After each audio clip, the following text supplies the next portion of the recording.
Welcome into the Monday Mirror edition of Main Street Sports Today, presented by the Tennessee Orthopedic Alliance of Columbia. I'm Maurice Patton. That is Wade Neely coming to you from our homes, and we will be here for the next couple of hours talking local, regional, and national sports topics. Looking forward to doing so. Wade, happy Monday. What's up, Mo? Good to be with you. Good to be with everybody. You are right. It is a very happy Monday. Even though it has cooled off a little bit, we still got a lot heating up, if you catch my drift. And man, glad to be with everybody as we cruise into the month of May, baby. Yeah, we are. We are certainly into May and everything that comes with that. High school postseason activity in all of our spring sports. Little horse racing just finished up over the weekend. Playoffs are in full swing in both the NBA and the NHL. We will be getting into all of that over the next couple of hours. In our second hour, we will be joined by MAREN ANGUS-COOMBS of softball on SI as we get you ready for the Southeastern Conference softball tournament that starts tomorrow down in Athens, Georgia. We'll also be talking in our next segment with Tom Withers, retired writer for the Associated Press, because they say it's not a series until the road team wins a game. And so apparently the Pacers and the Cavaliers is a series from the jump, because the Pacers got one in Cleveland to open the Eastern Conference semifinals yesterday. We'll check in with T-Dub and see what the mood is around the Cavs coming off of that 8-point loss, that 9-point loss yesterday. And we'll just tap into Tom in general to see what's going on in Northeast Ohio. So looking forward to chatting with him again in the next segment. We'll also be talking a little golf, a little baseball, both professionally and collegiately. Again, some NHL playoff action. And there was a big race on Saturday. We'll talk a little bit more about that as the show progresses. So we got plenty to get into and plan to get into all of it. So Wade, how'd your weekend go, man? I mean, like you said, it has cooled off a little bit, but it was a little wet early and then cooled off late. It's a good weekend to stay in, really. Yeah, it was a good weekend by and large. Did force UT Southern to move their graduation indoors, which is never a fun thing. It also forced the Rockers to vacate Nissan Stadium for a little bit Saturday. But by the end of the night, everybody was back and raging. And man, it was a good weekend to just kind of soak everything in. Like you said, we had the Derby. The Oaks on Friday was epic, and then the Derby played in an absolute mud pit, ran in an absolute mud pit on Saturday. Kind of just whetting appetite for a ton of stuff that was going on. It was great, man. This is truly the best time of the year. We're enjoying it. We're going to continue to enjoy it here over the next couple of hours. And again, looking forward to doing so. Hope y'all do as well. Let's go ahead and get into it with this weekend's results and today's schedule on the rundown. This is the rundown. Rundown is here, ladies and gentlemen, and before we begin, each and every single Monday, our rundown is brought to you by our friends at Zion Christian Academy. ZCA offers a faith-based, Christ-centered education right here in Murray County, so give them a call today at 931-388-5831, or you can visit them online at zioneagles.org and schedule an appointment today. That's Zion Christian Academy, prepared for college and equipped for purpose. Let's get started with some Friday baseball scores from the high school level. It was Beach with a 12-7 win over Green Hill. Blackman defeated Oakland 3-1. Cookeville 10 better than Laverne 14-4. Hendersonville with a 5-0 win over Gallatin. It was Lawrence County 5, Giles County 4. Lincoln County with a 4-2 victory over Spring Hill. Christ Presbyterian Academy edged Lipscomb Academy 9-8. Ravenwood with a 5-1 win over Centennial. Siegel doubled up Rockvale 2-1. Page with a 3-1 win over Summit. And Spring Hill getting some revenge for an earlier loss, downing the Pioneers of Warren County 6-1. Also in... You got it? Hit it. Hit it, baby. Also in boys soccer action, it was Shelbyville and Blackman playing to a scoreless draw, and Greenbrier defeated White House 4-3. I'll give you some flag football scores from Friday. We had quite a few on the slate. It was Centennial defeating Summit 19-18. It was Nolensville on top of Fairview, 19-6. Ravenwood took care of Brentwood 34-7. Independence topping Franklin 13-6. Page putting up a 40 spot and defeating Centennial, who had just 25. It was Ravenwood 12, Nolensville 7. And capping our Friday flag scores were Page 21, Independence 13. Major League Baseball action for Friday. The Dodgers defeated the Braves 2-1. The White Sox defeated the Astros 7-3. And the Nashville Sounds defeated Gwinnett 4-1 on the Friday. Saturday, baseball, high school action started early, and Battle Creek jumped all over Loretto. 7-0 was your final there. Clarksville Academy took care of Grace Christian Franklin 6-1. It was Columbia 15, Shelbyville nothing. Columbia Academy with a 10-0 win versus Good Pasture. Davidson Academy with a 7-2 victory versus BGA. Nolensville topping Independence 8-5. Ravenwood on top of Page 8-2 this Saturday. It was also Siegel with a 10-2 victory over Oakland. Blackman taking care of Siegel 4-3, and Friendship Christian defeated Webb School 4-0. Boys soccer from Saturday, it was Webb School 6, Columbia Academy nothing. Had a lone flag football score come in from Saturday. It was Ravenwood 20, Page 7. Major League Baseball action, Astros 8, White Sox 3, Dodgers 10, Braves 3. MLS, Nashville and Atlanta played to a 1-1 draw at the Benz this weekend. More on that a little bit later. The Sounds took care of Gwinnett to cap our Saturday scoreboard. 3-1 was your final. On Sunday, baseball action included Clarksville Academy with a 4-0 win over Friendship Christian. It was Culleoka 4, Cornersville 1, Good Pasture with a 7-5 victory over Battleground Academy, Green Hill 12, Hendersonville 3, Macon County with an 8-5 win over Greenbrier, Hampshire edging Culleoka 4-3, Independence doubling up Ravenwood 8-4, Nolensville with a 7-1 win over Independence, Lawrence County defeated Franklin County 5-3. Wilson Central with a 6-4 victory over Lebanon. Lebanon downed Smyrna 10-0. Stewart's Creek with a 5-1 win over Wilson Central. Summertown defeated Battle Creek 7-1. Lewis County 4, Summertown 1. Tullahoma with a 12-0 win over Murfreesboro Central. It was Webb School 9, Grace Christian of Franklin 1, and White House defeated Macon County 5-4. In softball action on Sunday, Blackman with a 10-7 win over Riverdale and Rockvale 10-0 over Siegel. Major League Baseball of interest to us, the White Sox with a 5-4 victory over the visiting Astros, and the Braves avoided a sweep with a 4-3 win over the visiting Los Angeles Dodgers. More on those games later in the show. The Sounds completed their series at Gwinnett with a 5-3 loss to the host Stripers. Let's get you caught up to speed on our schedule now for today. And we start with baseball action that gets underway at 4 p.m., where Webb School will meet Friendship Christian. Also at 4, Green Hill will be on the road at Beach. 4:30 start times for Wilson Central at Cookeville, Moore County at Eagleville. You can also catch Davidson Academy versus Good Pasture. Hampshire and Richland will get it on in the 10A championship bracket at 4:30. That game can be broadcast or will be broadcast on Pulaski Citizen Live in Linville. Lawrence County is going to meet Murfreesboro Central Magnet at 4:30. 6 o'clock start time in baseball action for Columbia, who is at Lincoln County. Let's go softball. It'll be Henderson at Green Hill. That game gets underway at 5. Also at 5, Santa Fe at Richland. Siegel will travel to Riverdale, and Wilson Central will be at Smyrna. At 6 p.m. this evening, it'll be Columbia at Coffee County. Giles County will host Marshall County after some rain delays. They finally get to resume play Monday night here in Pulaski.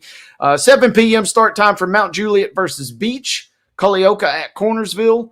Rockvale is going to take on Oakland at 7 o'clock, and Cookeville will do the same on the road at Stewart's Creek. Start time is not available to us, but Kirkwood versus Clarksville on the schedule, as well as Rossview at Springfield. Boys soccer action tonight. Lebanon will be on the road at Smyrna beginning at 5 o'clock, and Giles County will travel to Tullahoma. That game is set for a 7 p.m. kickoff. Major League Baseball action, games at 6:15 and 6:40. The first of which is the Reds at the Braves. You can see it on MLB Network or FanDuel Sports South. Astros and Brewers Astros at the Brewers, again at 6:40. You can see that one locally to cap our MLB schedule for today. And to cap, ladies and gentlemen, what was a jam-packed Monday rundown.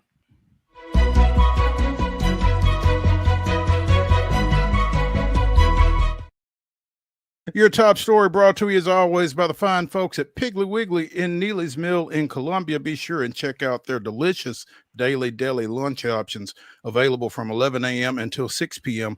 Also, their hand-cut meats and everything is cost plus 10% at the cash register. Piggly Wiggly, Neely's Mill, Columbia, bringing you our top story.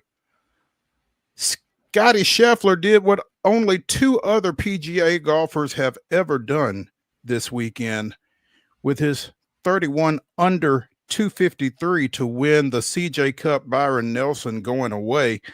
Only Justin Thomas in 2017 at the Sony Open and Ludwig Aberg. Am I pronouncing that? Yeah, Oberg. no, they trick you. Yeah, the A that's pronounced an O. Well, it's got something. It's got a little pyramid over the top of the A, so I don't know. But Oberg at the 2023 RSM Classic had also managed 31 under. So Scheffler tied for the best mark over 72 holes in tour history, winning by 8 strokes over Eric Van Rooyen over the weekend. Again, his first win of the season on the PGA Tour, but 31 under. And that's an average of what? 8 strokes per round under.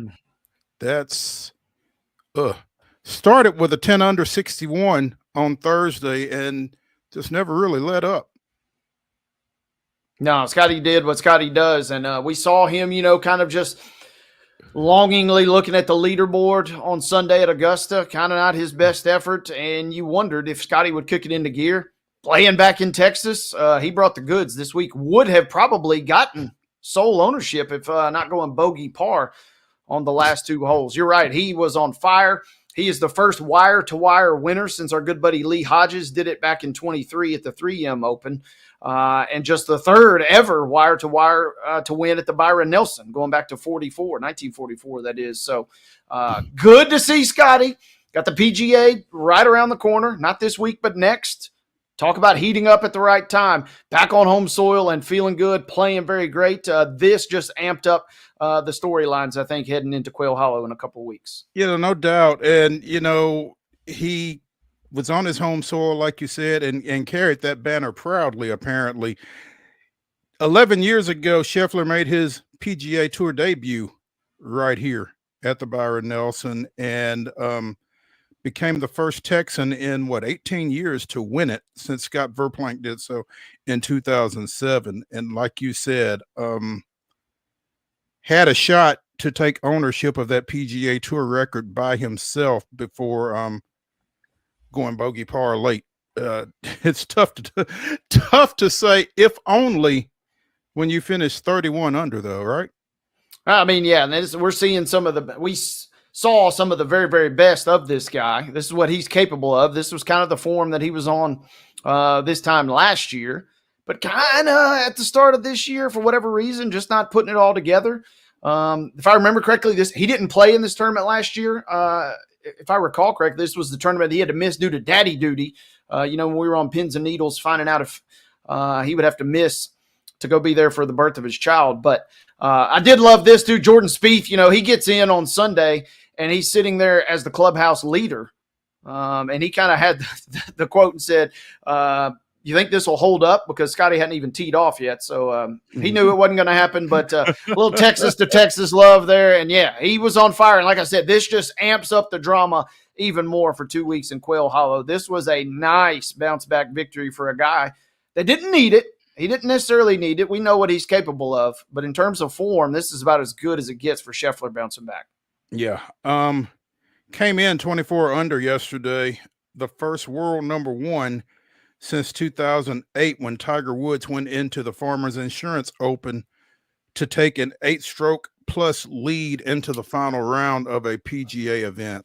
So, I mean, like you said, he had pretty well established himself as the leader in the clubhouse coming into Sunday and didn't do anything to really relinquish that. Although Van Rooyen did get within 6, birdied number 3, and that was about it for the suspense on Sunday at the CJ Cup, as Scheffler won his 14th tour event this weekend. So congrats to him. Like you said, interesting to see him heating up at this point in the schedule.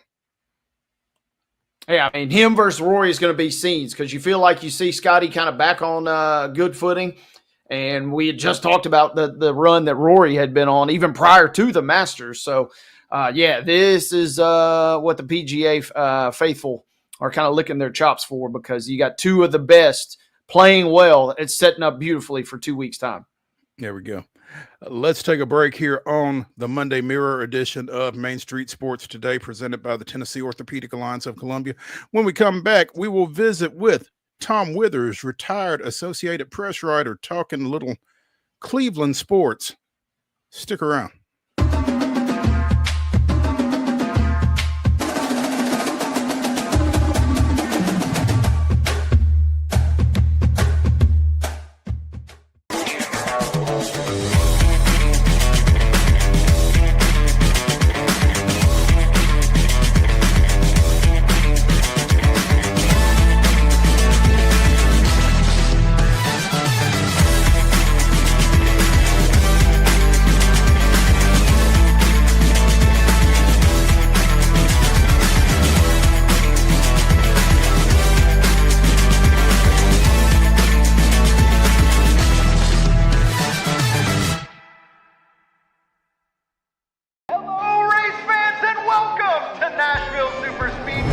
That's right, guitars and fast cars right here in Music City.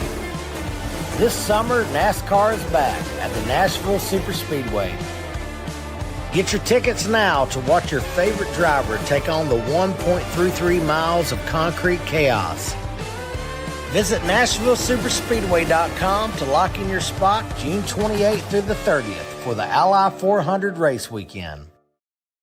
Let us connect you with a team that you'll be bedazzled by when you connect with Busy Bee Plumbing, Heating, and Air Conditioning. Let's meet the team. This is Charles Calvert, known as One Take. He's the plumbing service manager. Here we have Matt Cook. He's known as Big Country. He's the HVAC service manager. Visit Busy Bee Plumbing, Heating, and Air Conditioning for all your needs. Custom Stone Handlers supplies over 600 distributors and suppliers with quality stone products. Along with Riverstone, we produce and distribute over 100 building, landscape, and other bulk products. Our goal is to provide quality products, service, and partnerships to ensure our customers' success. We firmly believe the measure of any person or company is how you treat other people and customers. Give them a call at 931-490-4990 or visit CustomStoneHandlers.com.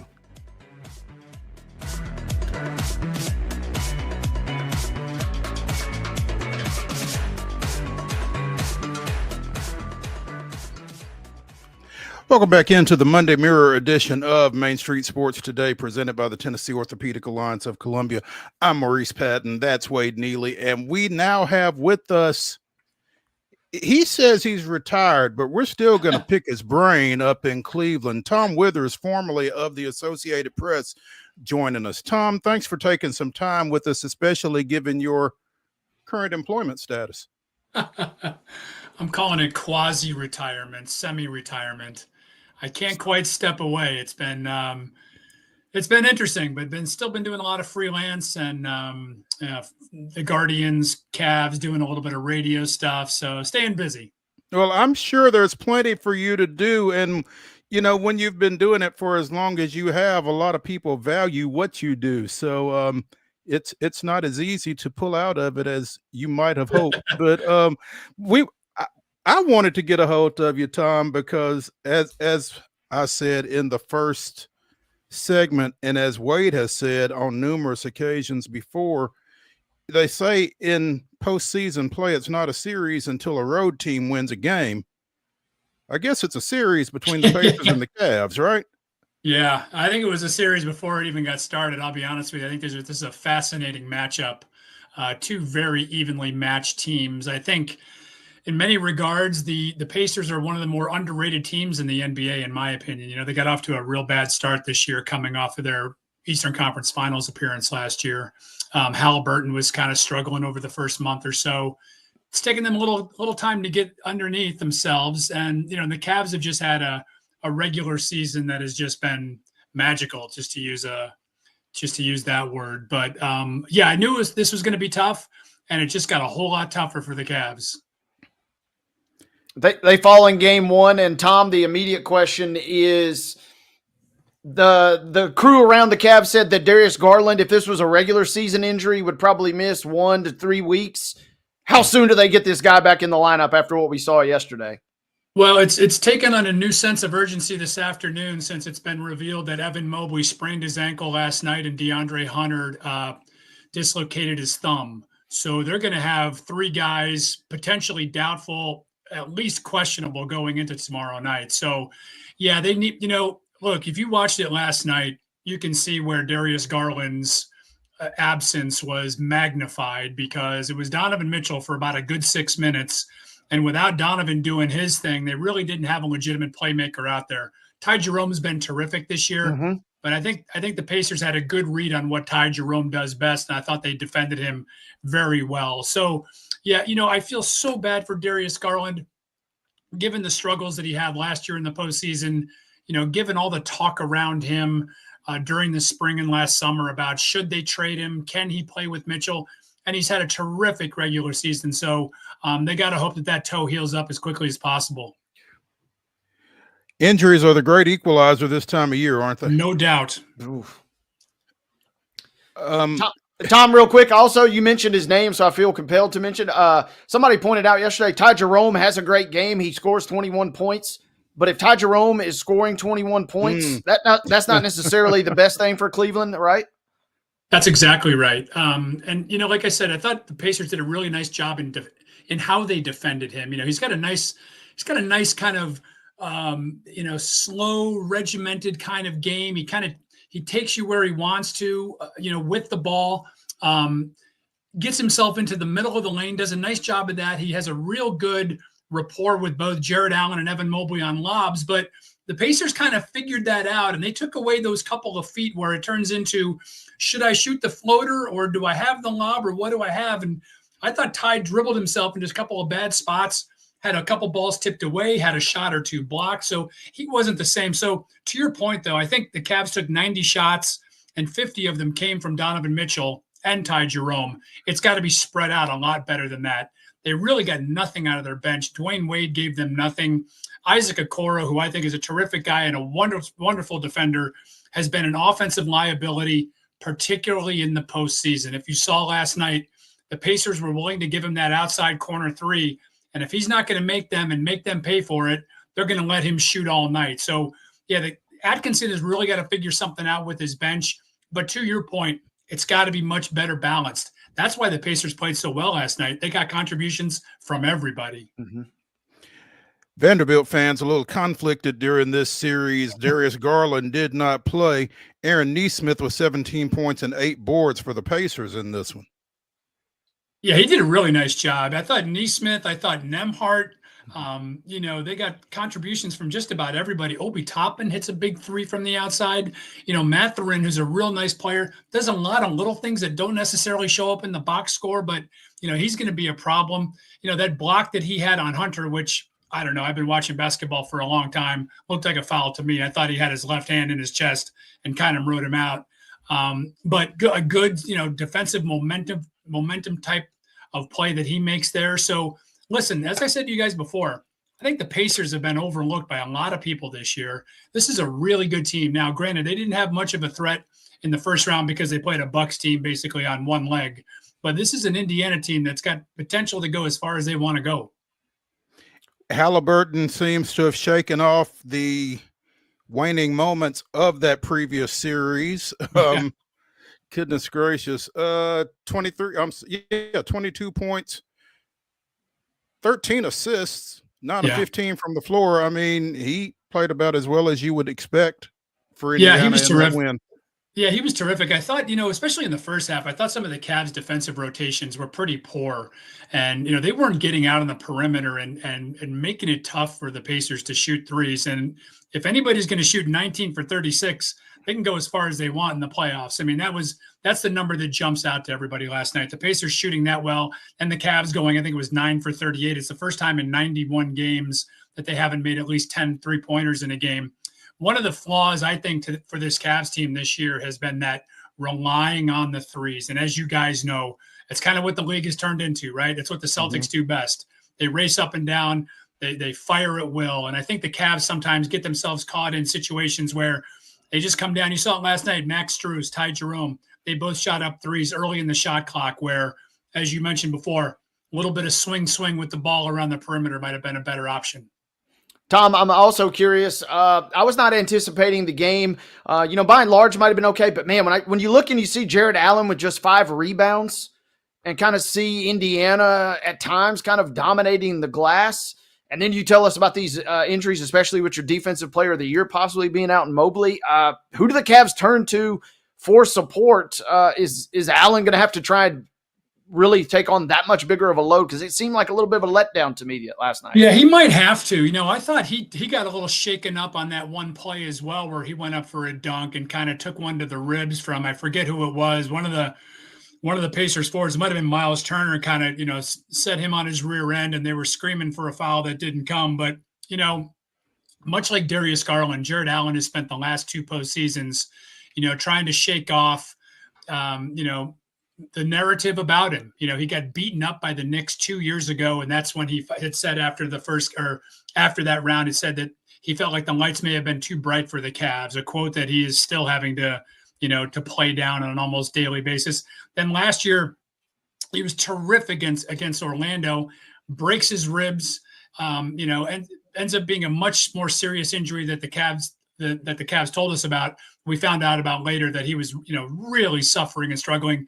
Sits out the Boston series. There's some whispers behind his back. Is he tough enough? Should he have taken an injection? Should he have been out there, et cetera, et cetera? So I feel bad for Jared because, again, wonderful kid, has had a great regular season, but these are the playoffs, and that's when you got to show up.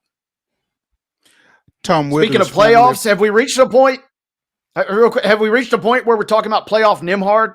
Because Andrew seemed like he picked up his game kind of right where he left off last time we saw him versus Boston. I'm thinking about in last year's postseason. Underrated player, isn't he? I mean, yeah. That nobody follows during the, much like the Pacers, nobody knows about this kid. And then he shows up in April and May and is terrific. I think he was 5 of 6 last night on threes. Again, I thought the Cavs left him way too open, and that's going to have to change for game 2 and beyond, or he's going to kill them. He's also a kid that obviously plays with no fear whatsoever. I mean, you can just tell he's out there. He knows he belongs, and he plays like it. So, good for Carlisle and entrusting him to go out there and do his thing, because he certainly did it last night. Tom Withers, formerly of the Associated Press, joining us here on Main Street Sports Today, presented by the Tennessee Orthopedic Alliance of Columbia. Obviously, Tom, we can't just rubber stamp Boston and Cleveland to the Eastern Conference Finals at this point, but what are you expecting what are you expecting to see when the Knicks and Celtics get it started tonight, particularly in light of yesterday? Yeah, might see a fist fight at some point in this series. This is going to be rugged. This is going to be rough. I was really impressed with how the Pistons really stepped up to the physical challenge that are the New York Knicks in that first round. That was a terrific series. And, unfortunately for the Pistons, their inexperience really showed down the stretch of a few of those games. And Jalen Brunson, who I maintain might be the most underrated player in the league. That kid, talked about Nembhard before. Brunson just shines when the lights are the brightest, and he's been terrific. So I think it's going to be interesting to see how he handles what will be, I would assume, a wave of defenders thrown at him by the Celtics. I mean, they've got the luxury of, bringing Drew Holiday out and putting him on him. They got Pritchard, and in Derek White, they've got one of the best defensive guards in the league. So I think Brunson's going to have his handful. But I'm with you. I don't think we can rubber stamp the top 2 seeds in. I think both Indiana and New York are capable of getting beyond this round. The West, we've pretty well conceded them as being the tougher conference all season and kind of lived up to the hype. 2 game sevens over there, 1-1 on the road as Denver and the Warriors advance. I'm not sure how much attention necessarily you're paying to the West, but what are you expecting out of Denver, OKC, and Golden State, Minnesota? Yeah, 2 fascinating series. Yeah, much like you guys, I tend to stay up a little bit later this time of the year, right? Just so you can make sure you see those games. Those 10:30 tip-offs can be tough on us old guys, though. But yeah, 2 really good series. I thought this playoffs to me has been very compelling so far. I mean, we've already had a couple of game sevens, and there's no reason to think that both of those series can't be long as well. I'll tell you what, the one thing I've done over the years is I listen closely to when players are talking about a particular player. And this year, it seemed like every time I talked to somebody for whatever team was in town, Anthony Edwards' name came up. And we've talked about that, whether or not he's ready to, take the torch or whatever you want to call it and become the face of the league. And it kind of feels that way, doesn't it? I mean, he is playing at an exceptionally high level. Talk about a kid with just confidence coming out of every orifice in his body. He's incredible. I love the way he goes to the hole. I think he shoots it a little bit better than people give him credit for. He's also the kind of guy that'll go 1 for 11 on threes and not care and keep on shooting. So that's what scorers do. And I think that's going to be a fascinating series. It feels like to me, Tom, if he's not the face of the league or the next face, the next thing, who is? Yeah, that's a great question. I hate putting that label on people because it's it's a tough one to live up to. I think LeBron is still the face of the league until he hangs up the sneakers, and I'm not exactly sure when that's going to happen. I could argue that the Joker, Jokic might be the face of the league at this point, considering the resume that he's built over the last couple of years, and considering what the Nuggets have done. I still can't believe that they fired Michael Malone, by the way. And now for this team to be doing what it's doing, after that kind of turbulence in the middle of the season really says a lot about those guys. And, the other thing about the Nuggets, too, is that Jamal Murray has decided to show up. And I know he's had some injury problems as well, but he seems to have shaken those off. And they are an entirely different animal when Jamal Murray's playing at that kind of level. Tom, real quick, talk to us. What's up with the scheduling? Is there any way that the Nuggets, just 2 days removed from a game 7, a grueling series, go into OKC and win this game tonight? I mean, or the same for the Warriors tomorrow night. Is there any way these teams go in on short rest and win game 1? I wouldn't put it past them. I think it's going to be tougher for Golden State, though. That team's a little longer in the tooth, right, than the Nuggets. I felt bad for, at time. It's not that I felt bad for Steph Curry because Steph Curry is one of the, the most talented people on the planet. Scratch golfer. Yeah, he's unbelievable. He could do anything that he wants to. But, he was out there for 40-plus minutes almost every single game. And I know Steve Kerr basically had no other choice, right? He was like, he's got to ride his guy until he drops. And that's what he did. And, Steph's never going to complain or anything like that. But I don't know. That Golden State team, like I said, they've got some young guys, but the guys that need to carry them are a little bit older. So that's going to be tough. Tough turnaround for both of those teams, right? And the one thing I do wish the NBA would be able to figure this out, these start times and the way they kind of hold fans hostage is really unfair. I mean, we didn't know here in Cleveland about the start time for last night's game until Friday night. And I know obviously there was a game 7 looming and it's all about television. We know that. That's what, that's who pays the bills or gets the bills paid to them, however it works. But the scheduling is always difficult. I talked to a couple of the coaches and players about it this year. I think the one thing that I've always felt like I've underreported is, and I know these guys are traveling in luxury jets and what have you, the pounding that their bodies take physically. And then to your point, the short turnaround on limited rest, on having to get all those treatments and what have you done, and then playing, back-to-back 40-minute games or a 42-minute game and then a day off and having to play 40 minutes again is really demanding. So hats off to those guys. That's why they get paid the big bucks. No doubt. Tom Withers joining us here on Main Street Sports today, talking a little NBA. Tom, still kind of getting our heads wrapped around the idea that Greg Popovich won't be walking a sideline next year. And obviously we got a little of that transition with him only coaching a handful of games this season. But the fact that it's official now down in San Antonio, what reactions are you hearing from players and coaches and that kind of thing regarding? Yeah. Not a real surprise. I mean, given Pop's health issues over the last few months, he had the mild stroke.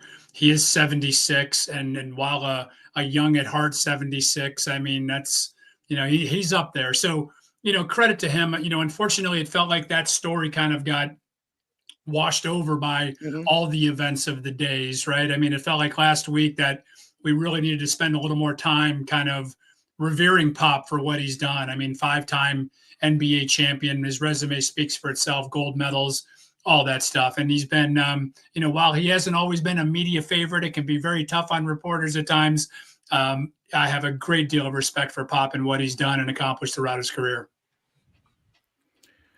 Tom, we appreciate it. Will you be courtside for the Cavs during this series, or have you? We're never courtside Unfortunately, we lost that courtside privilege a while ago.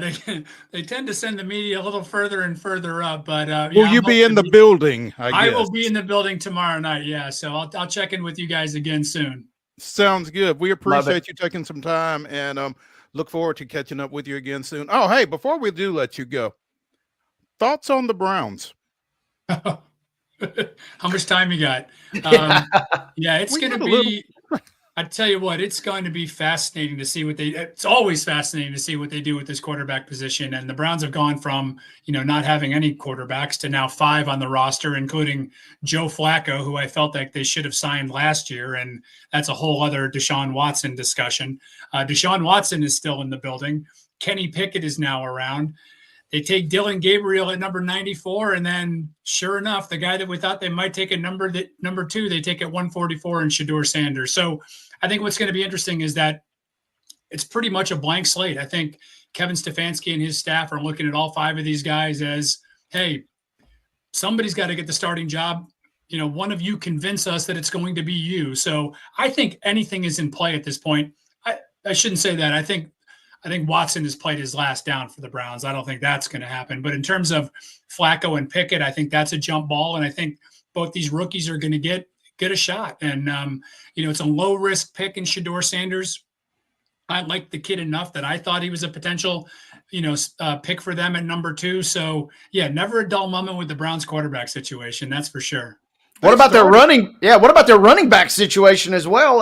The other crowded room at the moment. Yeah, we got an Ohio State and a Tennessee guy that'll be battling it out probably for the top spot. Everyone here is still focused on Nick Chubb and whether or not the Browns, should bring him back and give him another try. You guys know very well that Nick has had season-ending injuries the last couple of years. I'll tell you this though, he is as beloved a Browns player as I've had in my 25 plus years here in Cleveland. The city absolutely adores him. They would give anything to see him come back. I'm just not so sure that Nick doesn't need a change of scenery just so he can maybe, resurrect his career here at some point. They started 4 quarterbacks a couple of years ago, did they not? Yes, they did. They won with 4 different quarterbacks. So that's what's got to give Browns fans, I think, a little bit of comfort in that Stefanski has shown that he can do this. And as I mentioned to you guys before, everybody was certain that they were going to bring back Joe Flacco last year, given what he did in his month plus the year before and getting them to the playoffs. So that's still a little bit of a head scratcher. I think I kind of get it in that they wanted to give Watson every fair shake. He plays poorly out of the stretch last year, obviously suffers the season-ending Achilles tendon rupture, and then ruptures it again in the offseason. So I think his days are over here, and that can't come too fast for most Browns fans. It was 3 years they'd like to forget. Tom Withers joining us from Cleveland here on Main Street Sports Today, presented by the Tennessee Orthopedic Alliance of Columbia. Again, Tom, we appreciate your time and look forward to catching up with you again here soon. Thanks for having me, guys. Good seeing you. You as well. Thank you, Tom. Let's take a break, come back, and continue with the Monday Mirror edition of Main Street Sports Today, presented by TOA of Columbia. Stick around.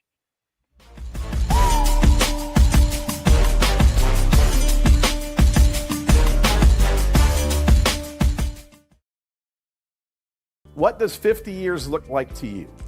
When I was a child, 50 years looked like death. Now I'm 50, and so is Rackley Roofing. 50 years in business means integrity, hard work, and a great customer experience. In 50 years, we've changed with every innovation. We've broken glass ceilings. We've made roofing an honorable profession. Want to change the world? Change it, one roof at a time. If you want the latest in weather conditions, be sure to tune in to our Busy Bee Plumbing Weather Report each weekday on Mornings on Main Street. Brought to you, of course, by Busy Bee Plumbing, Heating and Air Conditioning. We will keep you updated on the latest conditions outside, like severe weather, heat, snow,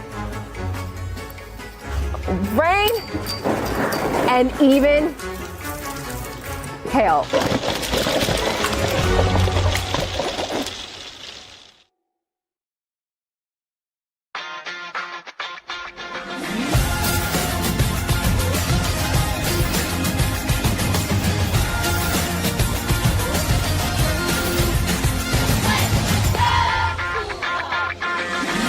Zion Christian Academy at zioneagles.org or 931-388-7531. You can schedule your appointment to visit their beautiful campus. Again, zioneagles.org or 931-7531 to schedule your visit today.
May 5th, 1935. It was a bit of trading places as the St. Louis Cardinals visited the Boston Braves.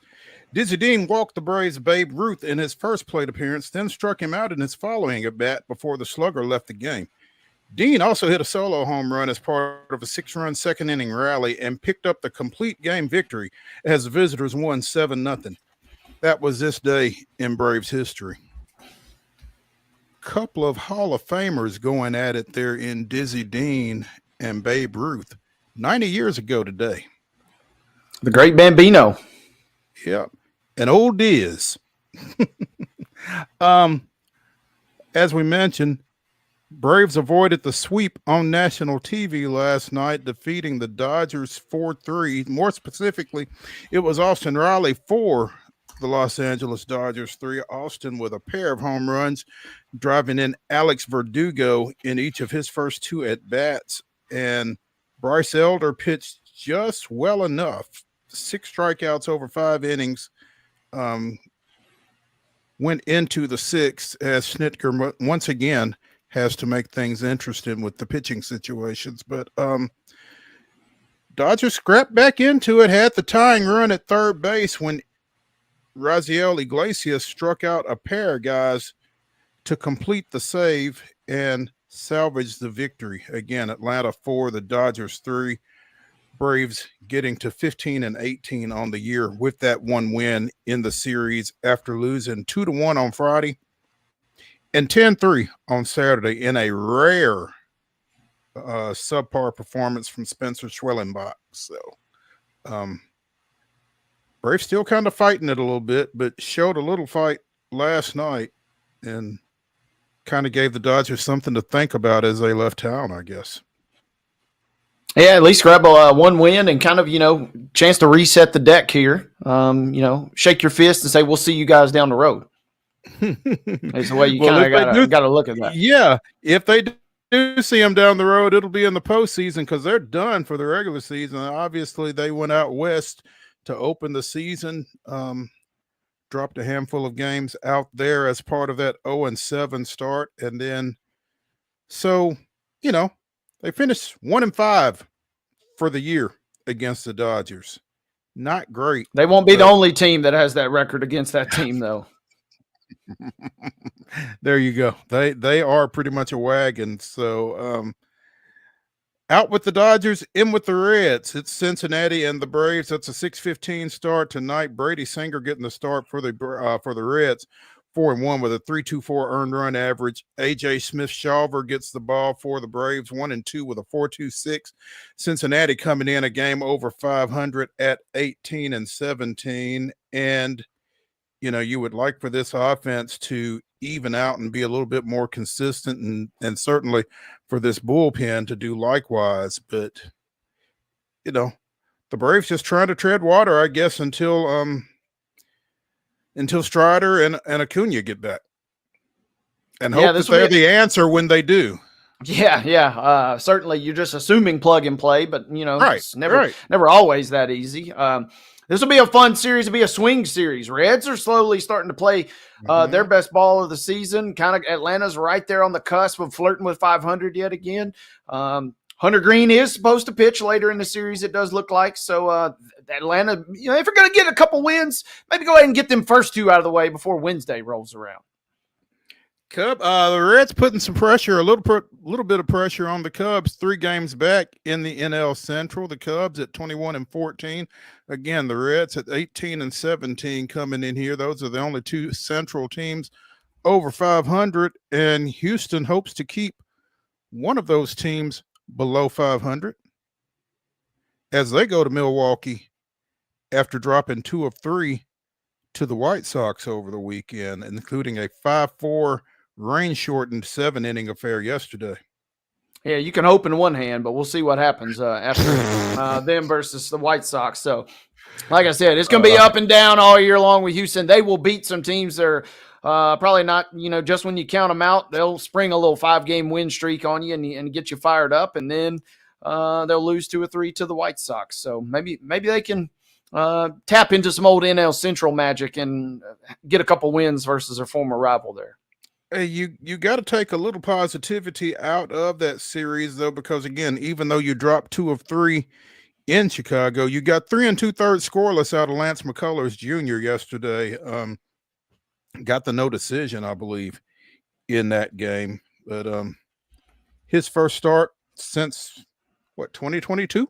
So nice to get him back on the bump, literally. Yeah, get him back out, and ease back into form. Houston's looking for all the positivity they can get. This is part of my beautiful strategy here, because I'll check in with these guys in September, but if they kind of continue their current run of form, I'm not really getting too worked up, because if I was living and dying on this series, I'd be pretty grumpy right now, losing to the lowly White Sox 2 out of 3. But yeah, cool to see McCullers get back. And, Houston still, despite being 1 game over 500, they got a decent run differential. The bats are not horrible. It's kind of just Houston in a nutshell right now. They're not great. They're not bad. They're kind of just in this nebulous state as they kind of transition. Are you the former superpower anymore? No. Are you this new up-and-coming team? No. You're kind of in no man's land. So no man's land equals 17-16 at this point in the season. We're going to talk a little bit more about run differential here in just a second, but again, the Cubs, baby. The Astros are at Milwaukee. It's Ronel Blanco at 640, 2-2 with a 5.08 ERA. He continues to work that number down, so good for him. Tobias Myers getting the ball for Milwaukee. No wins, no losses, a 5.14 ERA. Also hoping to work his ERA down is former Loretto High School standout Blade Tidwell, who had a rough go in his major league debut yesterday at St. Louis. Gave up 6 earned runs in 3 2/3. It was all 6 of the runs that St. Louis scored in a 6-5 victory. They got him all early on 9 hits, 3 walks. He struck out a pair as the Mets won 6-5 again. They were in a stretch of games on 13 straight days and needed some reinforcements. And Not what they had hoped for, certainly not what Blade would have hoped for either, but you got to get your first one under your belt at some point, and yesterday was it at Busch Stadium for the former Mustang. Yeah, mixed bag according to Metsmerizedonline.com. The fans, kind of saying mixed bag, showed some impressive stuff, but yeah, his command kind of got away from him. Parents were in the stands according to the blog post here, so I mean, I don't know. Are you going to expect a no-hitter?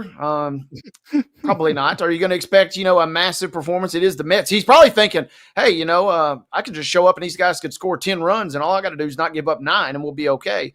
But it didn't work out that way. And I'll be fascinated to see how long of a leash he does get because we talked about, this could be just a one and done or a spot opportunity for him here. Hopefully he showed enough to maybe stick around for a little bit. That game was the Mets' 33rd of the season. They played a doubleheader. That was the first game of the doubleheader. Game 34 is a game that the Mets have lost in each of their previous 15 seasons. And the trend held yesterday as St. Louis won 5-4 to take the nightcap, sweep the doubleheader, and again, extend the Mets' futility in game 34 of the season. That is bizarre. I mean, there were a few years ago when the Braves could not win on Sunday. But for the past 16 years, and it hasn't mattered who they played against, the 34th game of the season, starting in 2010 when they lost to the Washington Nationals 6-4, they have lost the 34th game on their schedule every year since. That includes 13 different teams. So it's an equal opportunity streak. Yeah, poor job by me. I'd have been a trend to get all over yesterday. But I don't know if the 2026 Major League schedule is out yet, but if you can find the Mets, you might want to drop a couple of shekels on whoever they're playing in game number 34. Real quick, while we're talking Loretto, Ryan Weathers is back up. He had a dazzling start in Single A early last week, but he also had another nice start Friday with AAA Jacksonville. So it seems like if Blade can hang on, there might be 2 dueling Loretto guys in the National League East sooner than later. Seems like he's doing well. Would that not be outstanding? Yeah. That would be. Sadly to report, they'd be the only Loretto players still playing after they were bounced over the weekend. But that's a different story. We'll get to that in the rundown tomorrow, I guess. We had that earlier. Yeah. Battle Creek with a big win for the first-year program there, knocking off the Mustangs 7-0 this weekend, ending their season. Jacob deGrom. Typically, when we've talked about him, it's been something injury-related. But yesterday, he picked up his 1,700th career strikeout. And it's kind of an odd milestone to some degree, but he did it quicker than anybody else in Major League Baseball history. He's only thrown 1,400 career innings, a little over that. So 1 strikeout plus per inning through his first 1,400 gets him to 1,700 for his career. There's 13 active guys with 1,700 strikeouts or more. DeGrom is 157th all time in that category. But again, getting to that 1,700 plateau quicker than anybody in the game. So congrats to him and the Rangers, who picked up an 8-1 victory yesterday over Seattle during DeGrom's performance. After double win for them, knocking off Seattle as well. Yeah, big AL West victory for the Rangers, and it comes as they have tried to address some offensive concerns. You were talking about run differential earlier in the segment. The Rangers have scored 113 runs. That is last in the league and 29th in baseball. It's only ahead of the Colorado Rockies, who we talked about earlier this week. They sent Jake Berger down late last week. They released outfielder Leody Taveras, and offensive coordinator Donnie Ecker has been fired. So I guess the panic button has been pushed in Arlington with regards to the offense there. Again, scored 8 runs against Seattle yesterday, but that got them to 113 on the year.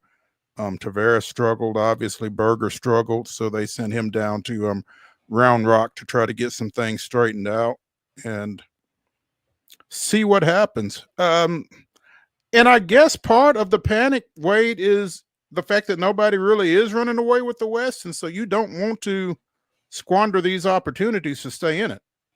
Yeah, and man, short leash, but I mean, we haven't even heated up yet. The ball will really start flying here in a little bit, so tough. But you're right. I mean, somebody's going to have to win that division. And Texas, on paper, was the best team coming in, played well enough to start, but has really kind of not found their footing. They've only won 3 of their last 10 as well, so they got some things to sort out, and it seems like we know which side of the ball needs fixing.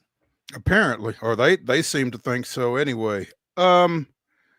We talked last week about the fan at PNC Park that fell over the 21-foot Clemente wall. He's been identified as Kevin Markwood, and reports are that he is awake and continuing to work toward making his body stronger each day. Again, fell over that wall during the Cubs-Pirates game on Wednesday and was tended to, taken off the field on a body board and taken to a hospital locally there. Former college football player, apparently, at Walsh University and Wheeling University. So, I mean, the fact that he's a former athlete probably helps in this situation, makes it, degrees easier to sustain a 21-foot fall and come back from it. So continue to keep Kevin Markwood in your thoughts. This is wild. Sounds finished up their series down at Gwinnett yesterday with a 5-3 loss. It was a 7-game series because they were making up a game midweek from the previous trip down there that had been rained out. So the Sounds win the series 4-3. They got consecutive quality starts from Logan Henderson, Jacob Mizorowski, and Carlos Rodriguez over the final 3 games of that series. But again, they dropped Sunday's game 5-3. They're off today. They come back to First Horizon and begin a 6-game series Tuesday against the Norfolk Tides. Wade, any plans to get out to First Horizon this week? Hoping to go to Tail Wag tomorrow, but I've also planned to hit the previous 2 tail wags. One got rained out. One, fell victim to something popping up at the last minute. But the tentative plan is hopefully get out there tomorrow and get a little good cheer out with the pups. Well, I don't think it's supposed to rain tomorrow, but it may not be the most. That's a nice start. Yeah, but it may be a little chill in the air if you make it out there. So, if you picked up one of those giveaway throwback windbreakers that they were giving out at the last series, you might want to take that with you just in case. Let's take a break here as we wrap up hour number 1 of the Monday Mirror edition of Main Street Sports Today, presented by the Tennessee Orthopedic Alliance of Columbia. When we come back, we will get into the grab bag. Stick around.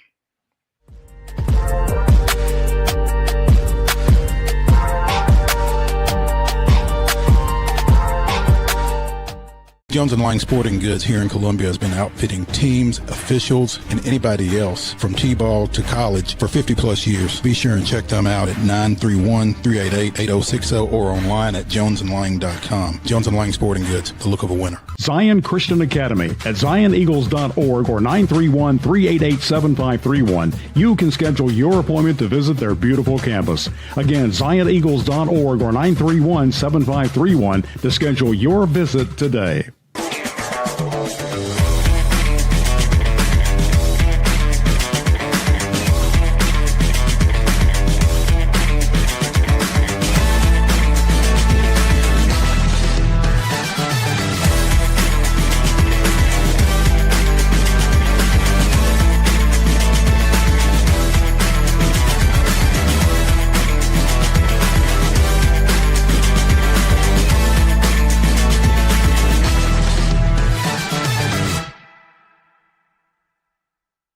Custom Stone Handlers supplies over 600 distributors and suppliers with quality stone products. Along with Riverstone, we produce and distribute over 100 building, landscape, and other bulk products. Our goal is to provide quality products, service, and partnerships to ensure our customers' success. We firmly believe the measure of any person or company is how you treat other people and customers. Give them a call at 931-490-4990 or visit CustomStoneHandlers.com. Piggly Wiggly, located in Neely's Mill Shopping Center, is Columbia's locally owned and operated Cost Plus 10 grocery store dedicated to serving the community with low prices and smiling faces. Piggly Wiggly offers fresh, hand-cut meats daily as well as daily hot plate lunches from their deli counter. You're certain to see smiling faces and a helping hand when you're here at Piggly Wiggly. Come by and check out our fresh produce, high-quality meats, and more. Down home, down the street, we'll see you at the Pig.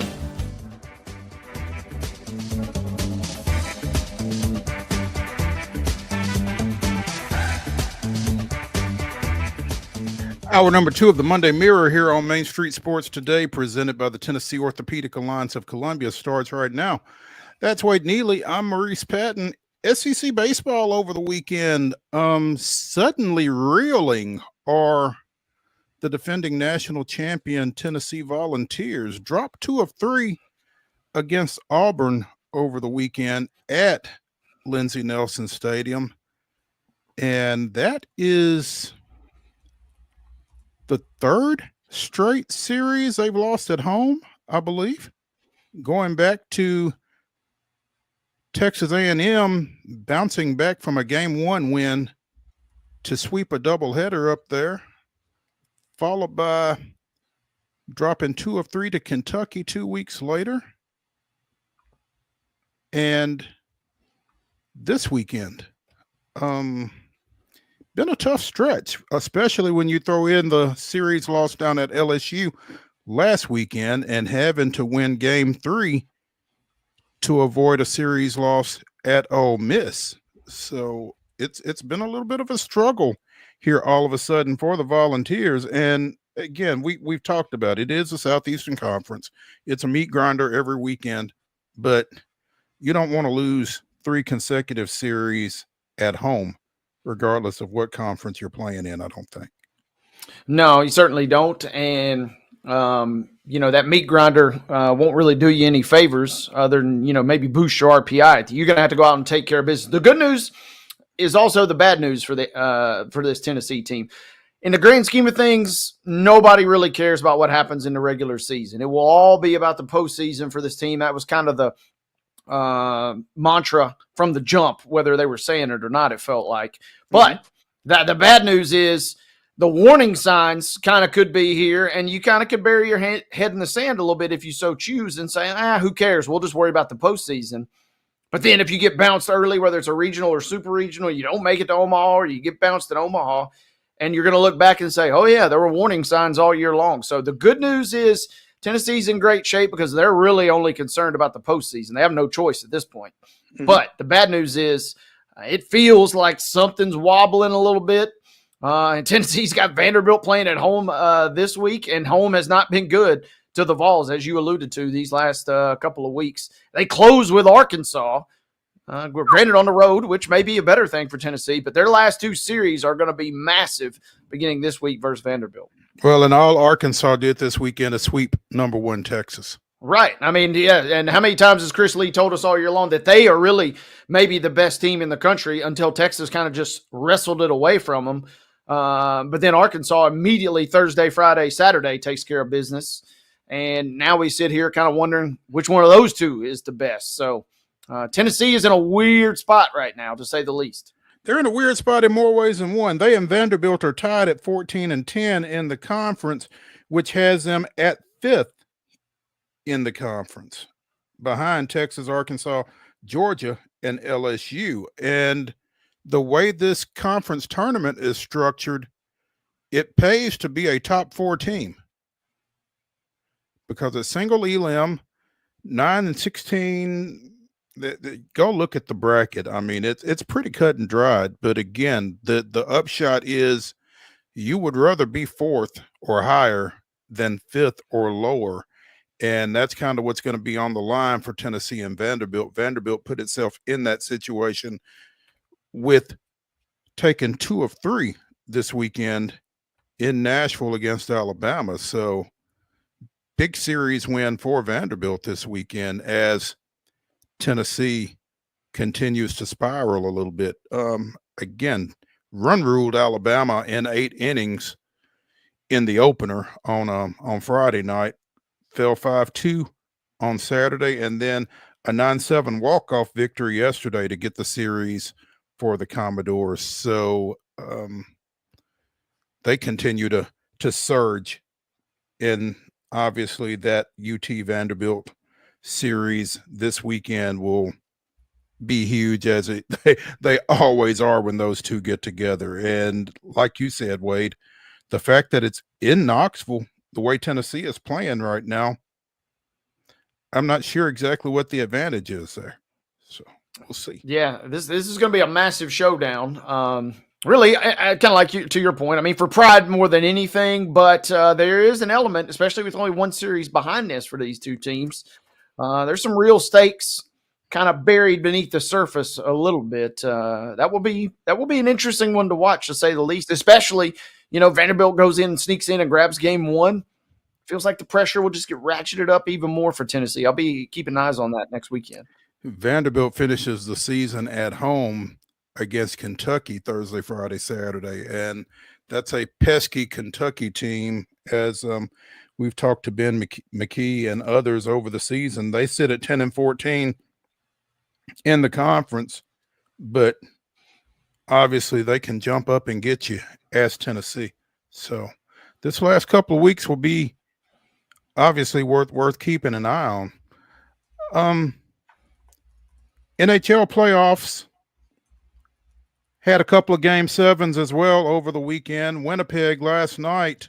St. Louis didn't roll over, but they did finally fall 4-3 in double overtime, and the Jets move on. Dallas with a 4-2 win over the Avalanche in game 7. So your conference semifinals are set. Florida is at Toronto tonight, and Carolina is at Washington tomorrow in the East. Edmonton goes to Vegas tomorrow night. Dallas and Winnipeg starts Wednesday. Unbelievable end and scenes in Winnipeg last night.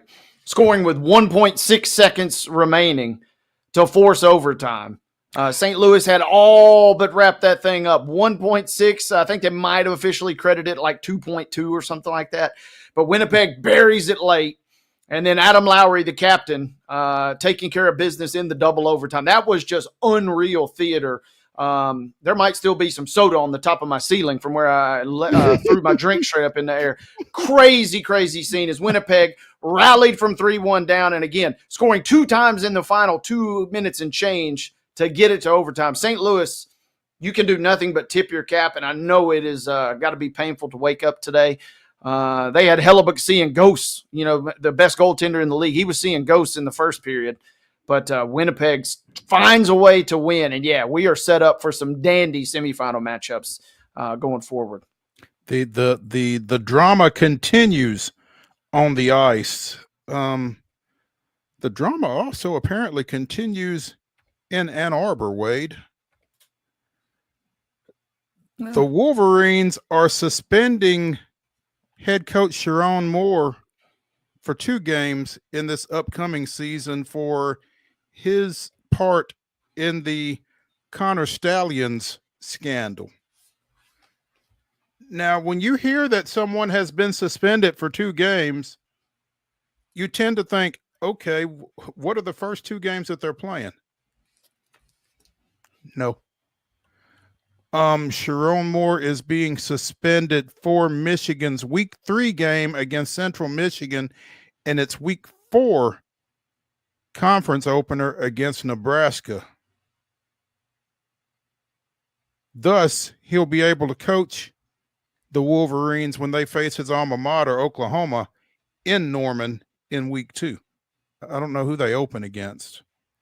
Do you know who they open against, Wade? Not off the top of my head. That's okay. He'll be coaching in it, whoever it is. So I'm not sure what New Mexico, the Lobos coming to town.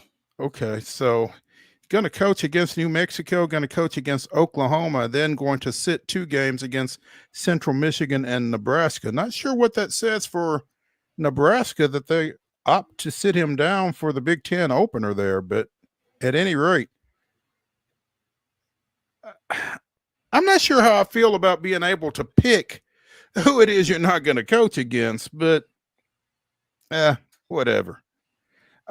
I'm more fascinated by, how many other folks are going to get sidelined by this Stallions situation. I mean, if this feels like the end of the road, to me at least, kind of thought we had already maybe reached the end of the road, but I guess not. And I guess by self-imposing, that's where you kind of get that element of picking and choosing. They've Michigan has done the bare minimum, just enough to appease and kind of keep the Wolves at bay, which I don't know. I mean, that's fine by me as a fan, right? I mean, there's no moral victories by, sitting them out the rest of the season. The only good news is Michigan likely to win the national championship, because the last time they suspended a head coach, they did win it all. So I kind of have that going for me. Feels pretty good to kind of have that in my bag today. But yeah, I don't know. They've kind of done the bare minimum on everything. The NCAA has kind of been toothless in this whole endeavor, and now just as a general entity, they are pretty toothless these days. So I don't know. It's just kind of has been a whole nothing burger almost, because it's kind of been a farce to begin with. Right. And it's kind of the last, maybe this will be, there's some other kind of more unseemly stuff with some assistant coaches going on. But for now, in regard to all this, it feels like maybe we're done after this. You'd like to think. When is it? This is from what, 22? Yeah. I mean, this 23. Stallions resigned in 23. So, I mean, 22/23-ish. Yeah. According to reports, the suspension of Coach Moore is tied to him deleting a thread of 52 text messages with Stallions. I guess those were related to the sign stealing situation that Connor Stallions was involved with, allegedly. But to your point, a notice of allegations has been delivered to Michigan from the NCAA, but that's as far as we've gotten. Ward Manuel says that there haven't been any conversations about a potential postseason ban, so everything else is just, performative, it feels like. Yeah, that's what I've kind of tried to allude there. Everything, Michigan's done just enough of a bare minimum to appease the NCAA, and the NCAA, for whatever reason, is kind of not. They've accepted that, and we're not talking about a Bruce Pearl barbecue situation here. The Michigan self-reporting, that's buying them some, however small, it's buying them some credibility, and this kind of continues to be a little game of kick the can down the road. I don't know. It's going to be interesting, but I do find it fascinating. I wonder if Sharon Moore wanted to coach against Oklahoma, or how that played out. I wonder who made that final call, if it was him or Manuel. Yeah, it's again, just being suspended for games 3 and 4 is odd to me, but hey, I mean, it's these iPhones these days. It's awful tough. Who amongst us has not accidentally, just slip and next thing you know, boom, you deleted a contact, or boom, you deleted some text. I mean, I don't know. These technology's a little tricky these days. Who's to say that wasn't an accident? All seriousness, because I have accidentally deleted text, and then it's like, dang it, I needed that. So yeah, that could have been part of a multi-level scheme to cover up recruiting and scouting violations there, but instead it was just your grocery list that you accidentally deleted. I mean, it happens to everybody. That's the way I'm looking at it. There we go. A statue was unveiled in Columbia, South Carolina last week, honoring South Carolina women's basketball coach Dawn Staley. One that she didn't originally want and had to be talked into it, but it's really kind of cool. And it's not adjacent to Colonial Life Arena. When she was finally talked into allowing school and city officials to erect a statue in her honor, stressed that she didn't want it, in an area where, future players might be honored.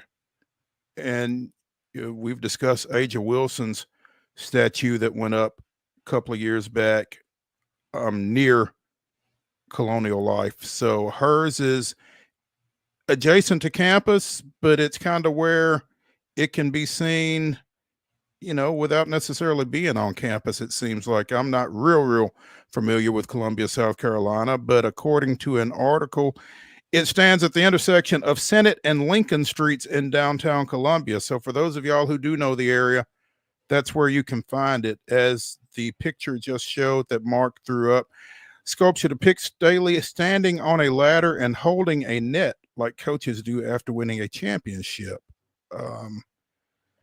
Since arriving at South Carolina in 2008, Staley has won 3 national championships, 9 SEC titles, and guided the program to the Final Four each of the last 5 years.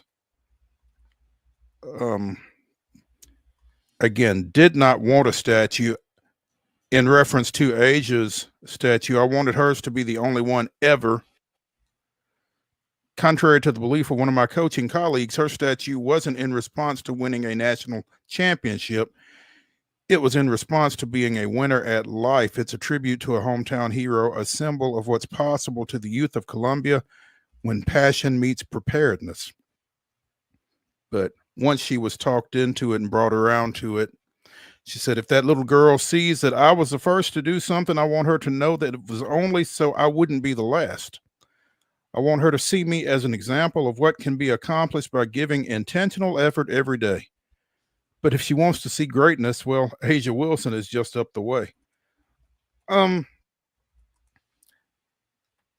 just think it's fantastic that South Carolina is choosing to give Dawn Staley her flowers while she can smell them, so to speak. I mean, so often we wait until we recognize greatness, and what she has done with women's basketball at the University of South Carolina. And I mean, I've seen that program when it would have been a joke to say that they were going to the Final Four, let alone going to win a national championship, let alone win 3. And so what she has done has just been, you just attribute it to her will as much as anything else, man. But what she's built over there, if anybody's deserving of a statue, it'd certainly be her. So no doubt. And the fact that this is not a segment on Wild and Wacky Wednesday where we're talking about the statue not exactly being the greatest. That's a double win for Dawn Staley. Yeah, well deserved, but also a double win. She ain't looking like Ronaldo out here. There have been way worse statues for sure. Finally, it's been a while since we reported any portal news, so let's correct that. Former Kentucky guard Travis Perry going to stay in conference, transferring to Ole Miss. He will play for Chris Beard, who did not enter the transfer portal this offseason. So, Perry, 2.7 points, barely a rebound and a half an assist per game this past year with UK. Again, transferring to Ole Miss. Interesting. I don't know what the impact is expected to be for Perry in Oxford, but there he goes. Yeah, Kentucky native heading to Ole Miss. So, kind of a head scratcher. Doesn't exactly jump off the charts in terms of production, but, maybe he can fill a role for a team that, got to the Elite Eight last year. It'll be interesting to keep an eye on what Travis Perry does in Oxford. Let's take a break here on the Monday Mirror edition of Main Street Sports Today. When we come back, we'll be joined by MAREN Angus-COOMBS of Softball on SI as we get you ready for the Southeastern Conference softball tournament that starts tomorrow down in Athens, Georgia. Stick around.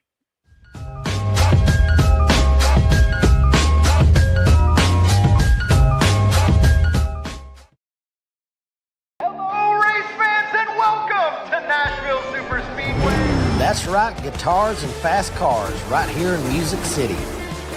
This summer, NASCAR is back at the Nashville Superspeedway. Get your tickets now to watch your favorite driver take on the 1.33 miles of concrete chaos. Visit NashvilleSuperspeedway.com to lock in your spot June 28th through the 30th for the Ally 400 race weekend.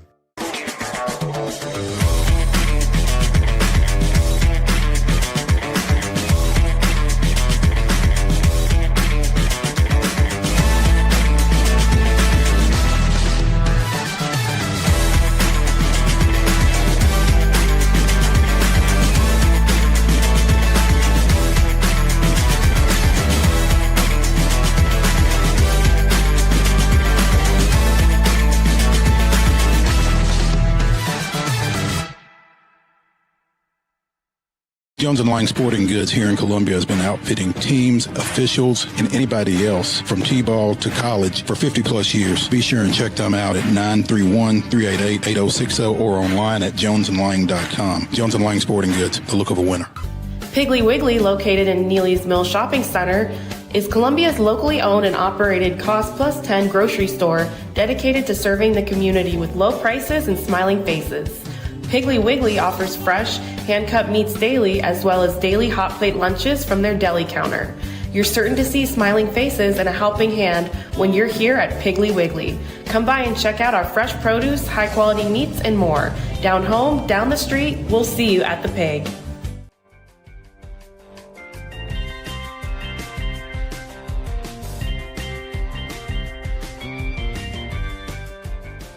The Monday Mirror continues here on Main Street Sports Today, presented by the Tennessee Orthopedic Alliance of Columbia.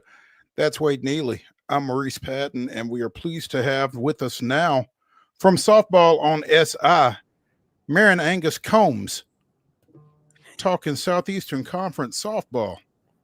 MAREN. And MAREN has a special guest as well. Who we got there? This is Ribby. RBI. It's Doodle City over there. It is. Look, Ribby, you see yourself? Yeah. Ribby's ready for the postseason too.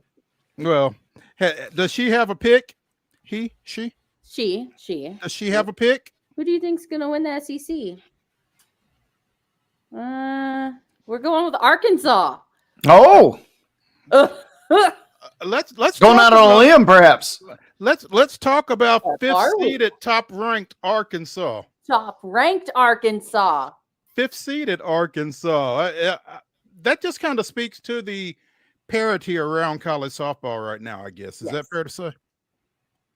Yeah, it is, especially in the SEC. I mean, look at if you look at the rank, if you look at the top 25 that Softball America put out this morning, and compare it to the seeding for the SEC tournament, it's kind of all mixed up, right? You know, you've got Arkansas ranked number 1. You've got Oklahoma, who won the SEC, ranked number 4 this week. I mean, everyone's all over the place.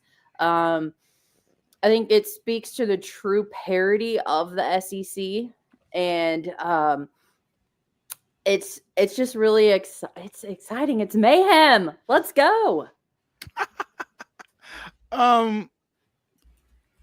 This, I guess, really, it kind of has to be refreshing for softball fans, because for so long it's been, you know, kind of the usual suspects, and now there don't necessarily seem to be any usual suspects. Even Oklahoma is not a sure thing, huh?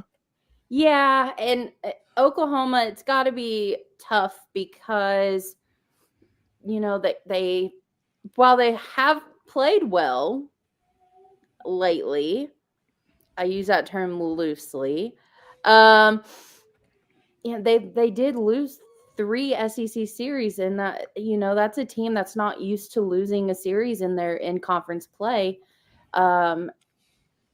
which, and then on top of it, they lose 3 series and they still win the conference regular season title. So I mean, there is no clear-cut favorite in the SEC, and that's why this tournament is going to be so exciting. Plus, you've got on on the other end of it, you have Missouri, who will not make the NCAA tournament unless they win the tournament. They have to win the SEC tournament if they want to be in the field of 64. And that's when you get that Cinderella underdog story that everyone loves. Coming into the tournament, last time we spoke, Randy, you kind of walked us through where every team was. Who's maybe in your mind playing some of their best ball? Who maybe in your mind is playing some of their worst ball as we get ready to kick things off this week? Ooh, in general or just SEC? Well, I mean, we've kind of gotten so focused. Yeah. Just SEC ball for now. So SEC ball, I think coming into this tournament, I really like Alabama. I know their weekend probably didn't go as planned, but I do really like Alabama and how they've been playing in the second half of conference play. Florida's hot. Florida's really good. They just beat Oklahoma. I think you can always count on Oklahoma to be in the mix. Same with Texas. Gosh, I keep naming them all. Texas A&M. Like, I could go on and on and on. I'm a little worried for South Carolina. I think they have overachieved a little bit, and I think that's due to their start. They were 20-0 to start the season, turned everybody's heads. They're like, oh, look at us, we're 20-0. Conference play started, and they've slowed down. I don't know what the SEC tournament will bring for South Carolina, but I don't picture them in a championship. That's for sure. Missouri, while they need to win the tournament, they will not. They absolutely will not. And I'm willing to put money on that one. You mentioned Missouri. They are the 14 seed coming into the tournament. You said they got to win it to get in.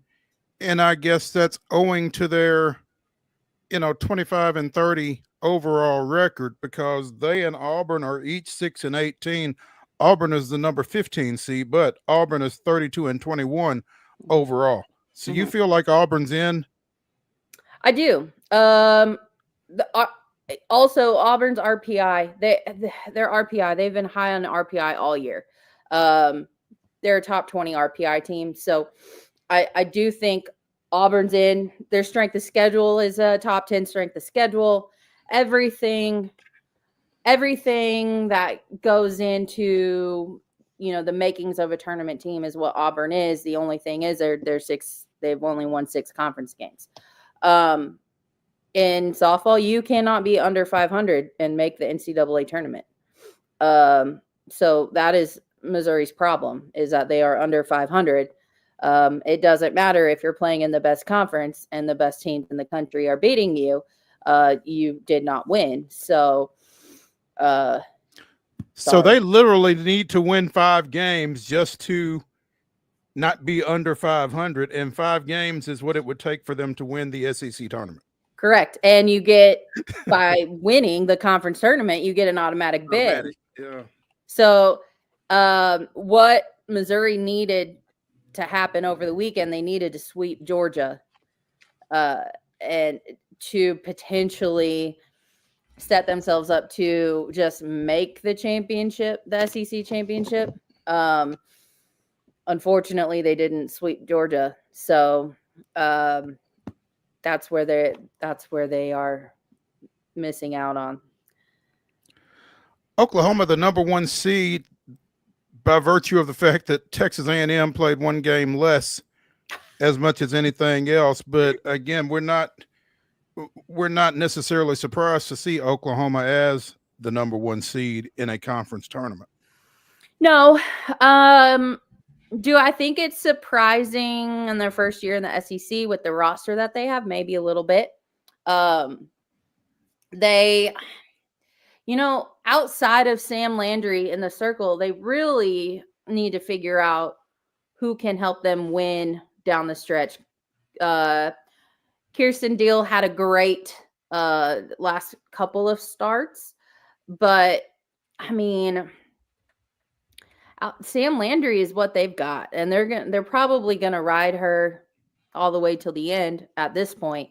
But if she gets into trouble, they don't have someone in the circle who can come in and clean it up. Okay. So what you're saying is Oklahoma is a little vulnerable this time They around? are very beatable. I do think Oklahoma is very beatable. Listen, my dog is just excited. That's okay. Tournament time. We have that impact on folks. I know. You're just excited, huh? Okay. I think everyone in the SEC is beatable. I don't think there's a clear cut, like this team, you cannot stop them.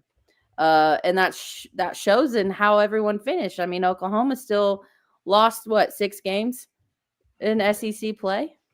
7. 7? Yeah. Oklahoma is 17-7. Texas A&M is 16-7 in league play. Texas is 16-8. Yeah, and those are 3 of the top 6 teams in the country. Not to mention you've got Tennessee. Uh-huh. And yeah, that's their series over the weekend was something against Texas A&M. Another question, Carlin Pickens. She might throw hard, but she's also shown that she's vulnerable. Overuse? Maybe. There's also just hitting is dominant this year. And we've had seasons in the past where there's a pitcher or 2 or 3 that are clearly dominant, with extremely low ERAs. But this year it feels like hitting has just kind of taken over. And the pitchers that you thought would be dominant, while they might win a lot of games, are also losing more games than you anticipated.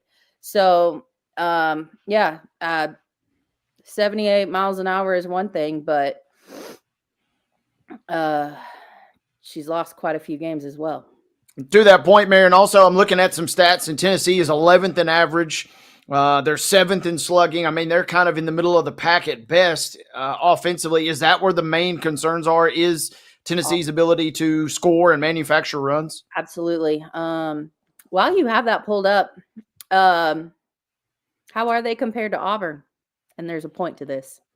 Auburn is 14th in average. Auburn is 15th in slugging, Okay. just on those 2. So on those 2, because the hitting coach for Tennessee last year is now the head coach at Auburn. So I think Tennessee's offense has gone down a little bit. It's not as consistent. They also they don't have someone like Kiki Malloy, right? That'll leave a mark. That so it's just they can hit, but then they have games where you're like, okay, where'd it go? Like, for example, A&M. Like, how is A&M going to beat you 13-2 when you're supposed to be pretty similar head-to-head matchup? Maren Angus-COOMBS of Softball on SI joining us here on Main Street Sports today as we kind of dissect the upcoming SEC softball tournament, which begins tomorrow at the University of Georgia. 15-team single elimination tournament, one and done. Thoughts on that? I mean, I guess I'm sure you could not play a 15-team double elimination tournament, but could you not do something modified, or do you feel like, win or go home is sufficient? You know, this was a conversation I had earlier today, and at one point, the SEC did not have every team in the tournament.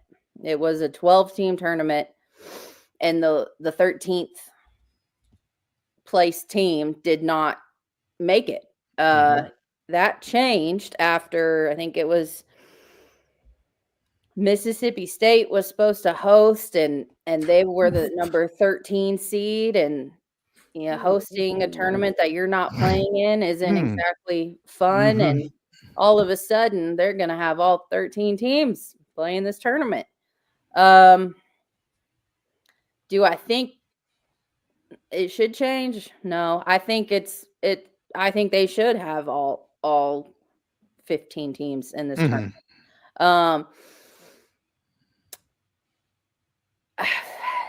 Does it? I would say, here's my opinion for what it's worth. That's why we have you on, man. I think you can have a one and done for the first 2 rounds, and then play into a double elim, and then go into a double elim with the teams that you have left. Maybe your top 8. Yeah, Whoever I think plays there's their a way into the top 8. Right. I think there's a way to shrink it down, but then have your true champion, because you're not even playing everyone now. Like, I mean, there are matchups that never happened and couldn't possibly not happen at all this year. So, I think there's a way to mess with it a little bit. Now, is baseball double? No, it's single, it's one and single done. elimination as well. So, I don't know. I think there's ways to make more money, get more eyeballs. In that order? Yeah, in that order. What do you I did not realize that they played on campus, and they have been playing on campus since 2004.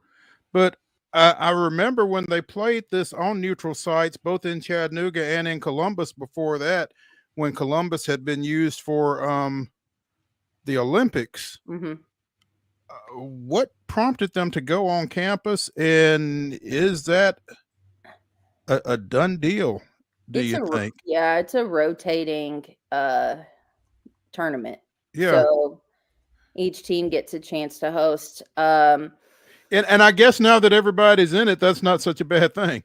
Right. I honestly thought the second that Oklahoma joined, that Oklahoma City would call and say, hey, let's host it here. The Big 12 tournament is there. I feel like there would be opportunity for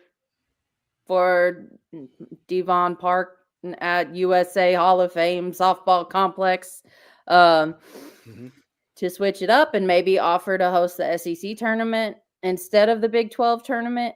I don't know if the SEC would even entertain that, to be honest. I just think that the SEC tournament could be outgrowing some of these campus hosts.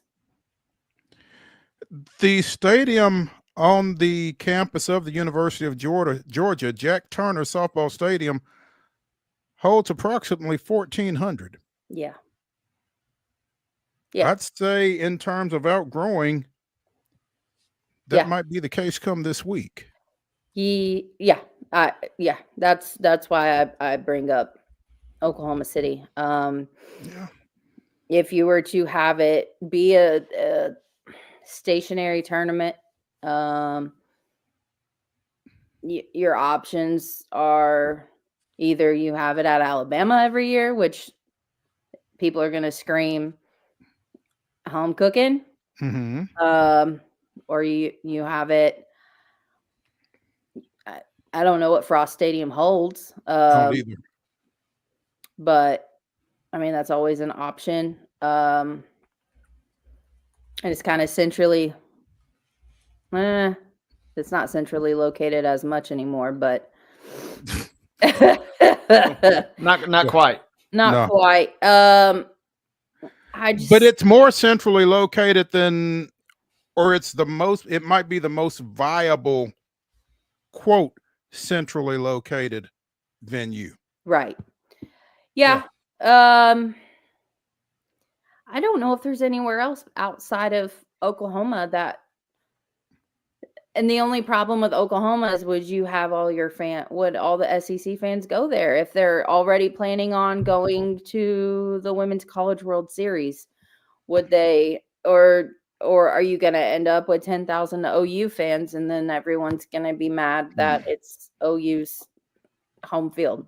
Well, I mean, if you're a Florida fan, are you going to travel to OKC for the conference tournament? Probably not.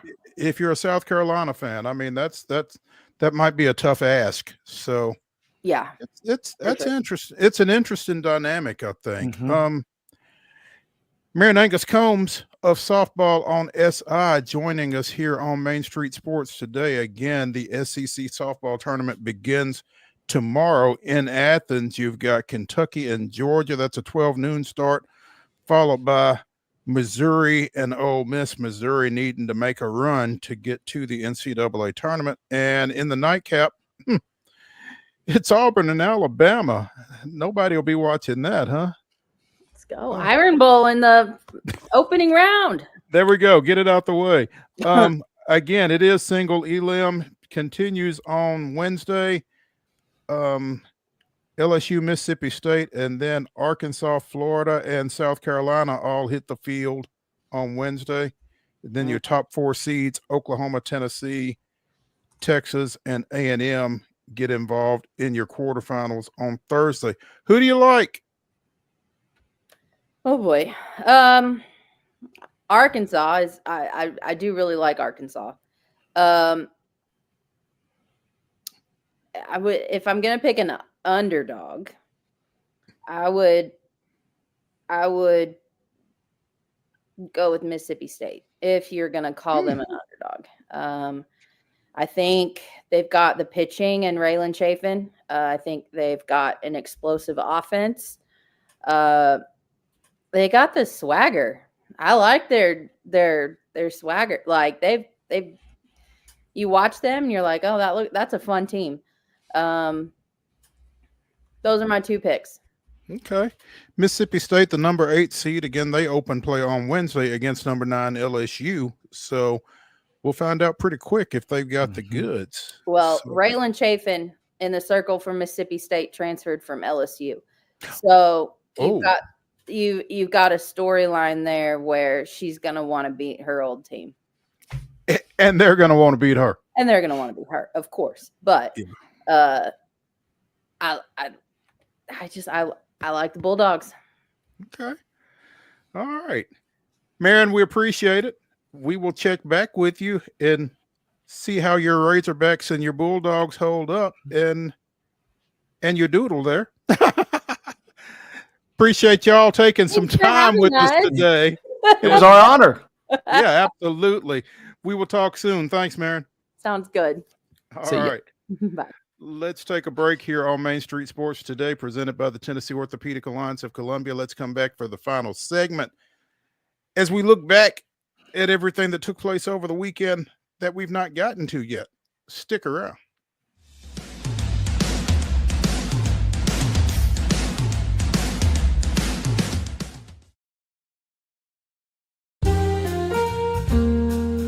Welcome to the Omni Nashville Hotel. Urban elegance with a vintage touch.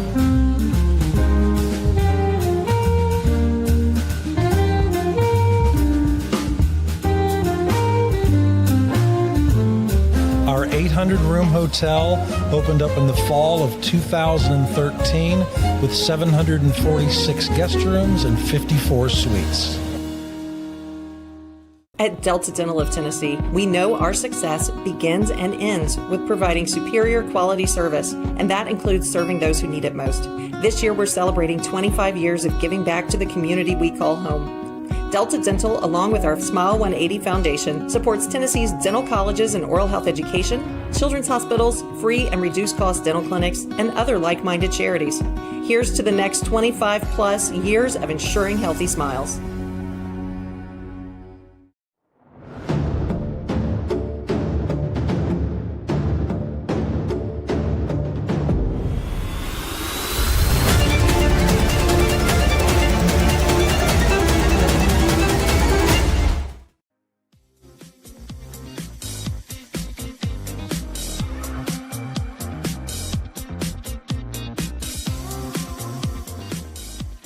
It is the final segment of the Monday Mirror here on Main Street Sports Today, presented by the Tennessee Orthopedic Alliance of Columbia. That's Wade Neely. I'm Maurice Patton. You know, Wade, I don't know if we got lucky on Thursday when we had CL Brown on or just how that went. But, you know, when he got to talking about Baeza for the Kentucky Derby, and Baeza finishes third on Saturday behind Journalism and Sovereignty, it just felt like we might have to play that back just to show everybody just what CL knew going in. That was a heck of a race. Yeah, another 100 yards or so, another 100 meters, and it was probably going to be Baeza's to win. That's who a good chunk of my funds were on Saturday, and shot out of a cannon. Did not get things going until the very, very last moment, but man, another couple feet, and we're talking about that guy winning rather than Sovereignty this past weekend. Yeah. Sovereignty came up on Journalism's right and went by him late and wins it. Again, particularly under the circumstances, under the conditions, really, really a great race to watch. Really enjoyed that. I don't typically pay a whole lot of attention to the Derby, but I just felt like with it's America's sporting event, Mo. Well, I mean, with the insight we got out of it from CL, it just kind of made me more interested. And again, waking up the next morning and seeing that Rodriguez had scratched and Baeza was going to be in the field, and him saying, you know, my favorite horse ain't even in the field. And then all of a sudden there he is. And it really just kind of made for a compelling storyline for me. So I wanted to watch and see how he did. And he did pretty dang well. You got to feel like he's somebody to watch for the Preakness next year in a couple of weeks. So we'll see how that goes. But it was similar to Rich Strike, which pulled the ultimate miracle. You know, the only thing for Baeza was this was a good horse that just didn't quite have the goods to get in for all the reasons that CL told us.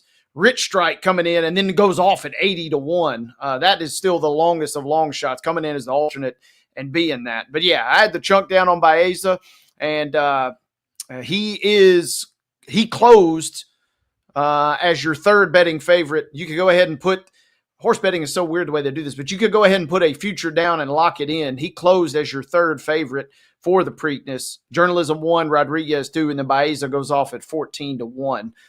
If you didn't lock it in by that point, now you're kind of up to the weird pari-mutuel betting, as they call it. So you probably won't get that good of a price. But yeah, it was almost as if a ringer was put in. He didn't win it, obviously, but it was almost like dropping a ringer in based on what his pedigree had done. He just didn't quite have the goods to get in until that late scratch. So we feel like Rodriguez is going to be able to run with seemingly. That? Okay. You know, that's the good and the bad, right? The good news is if you did this on Saturday, you could have locked in Rodriguez at 11-1. The bad news is you're locked in. So if he doesn't run, you bye-bye to your bucks there. Yeah.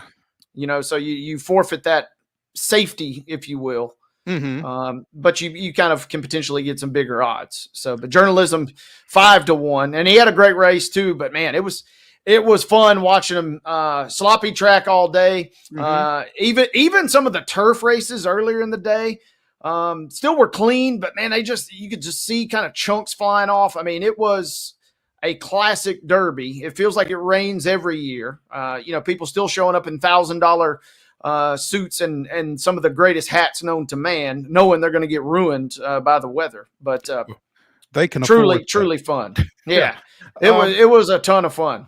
It was kind of funny watching the Jockey for Sovereignty do his TV interviews after, and he's got just a face full of mud, and he's got mud all up and down his jockey outfit and that kind of thing. It was a mess, but when you're sitting in the winner's circle, I don't guess you mind that too much.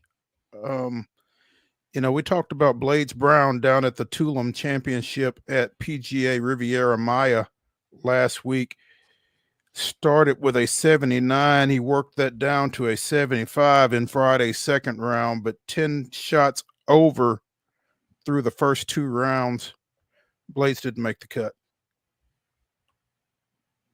Yep, and still not 18. That was a tough week. That was something I didn't factor into my plans when I said there may be worse places to be stranded. But yeah, Blades, that was a tough go of it for him this weekend.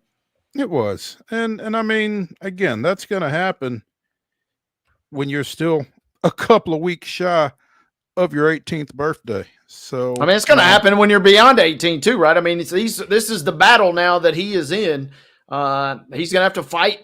On one hand, that's what makes this story so cool to me, right? And to everybody, I think, is he's battling just like everybody else. He doesn't get any favors. He doesn't get any breaks, but his talent is good enough that it affords him that opportunity to be there. But he's going to have to earn it just like everybody else from here on out. And there will be plenty of other good opportunities. Absolutely. And we'll be, continuing to keep an eye on him to see where he shows up next, whether it be on the Corn Ferry Tour. And again, you mentioned he had a opportunity to play in that CJ Cup Byron Nelson tournament this weekend, opted to play on the Corn Ferry, which would have been, a little bit a little bit safer for him in the long run. Just didn't quite play out the way you would have hoped. But hopefully he will be making some cuts and getting in the full event here as the season continues. Blades wouldn't have liked this as much. It would have been cool for us, though. Up until 2 years ago when they canceled it, this was usually the Huntsville Championship they would play at the Ledges. So Tulum is a little bit nicer location. Blades probably appreciates that, but it would have been nice for the locals to be able to go down and see him in Huntsville. It would have been kind of cool to go down and see him. It would have been cooler to go down and see him in Tulum, but that's another story. Now you're talking. NSC coming off of that huge win against Chicago Fire at Geodis, went to Atlanta over the weekend, faced Atlanta United, played to a 1-1 draw. So they got a point out of that trip. Probably didn't get as much as they would have liked, especially with that momentum. But, continuing a nice little rivalry that they have with Atlanta United there. Got the draw there. Dan Lovitz with the only goal as Atlanta had scored early. Lovitz getting the equalizer in the 66th minute, and that score held up. 1-1 final. Yeah, and you give up a goal early and you're thinking, oh, great, here we go again. But props to Nashville for, going and kind of fighting back. Atlanta's not great, but they were in kind of some poor form. They had lost 3 in a row coming into that. And, Nashville kind of showing a little gumption in that one. Trying to find the exact number. They're on a bad, they're winless against Atlanta in quite some time. So they've had a few draws sprinkled in. So, I mean, yeah, it was great. You get a point on the road. They're not quite to the level in that upper echelon of MLS just yet, is the way I take this weekend away. You get the point, which is really at the end of the day, whether you want to admit it or not, that's good enough. You always want more. But Nashville still got some things to work on if they want to really ascend to that upper level just yet. And I guess particularly on the road, you'll take that point. Absolutely. I mean, that's kind of the real takeaway, and especially what Valer said. It's so hard to even get a point on the road. Yeah, you may want the win, but earning a point on the road is precious. And so, especially with Zimmerman still kind of being out of the lineup, and Palacios has played well in his spot. I'd be real curious to see what they do when Zimmerman returns. But it could have gone a lot worse for Nashville. You show a little heart, show a little resolve, and get back in it with a second half goal to kind of get the equalizer, even though it was probably not what you really wanted. Bonus soccer tomorrow night over at Geodis. It is the Nashville Soccer Club and the Chattanooga Red Wolves in the U.S. Open Cup round of 32 before they resume MLS play Saturday at Geodis when Charlotte FC comes to town. What do they got? 4 or 5 at home here this month? Yeah. A lot of May is a opportunities big to get one. out and see them. Yeah. Again, they've got Charlotte on Saturday. They've got the Red Bulls coming on Wednesday, the 14th. And they've got DC United on Saturday, the 17th. So you're right.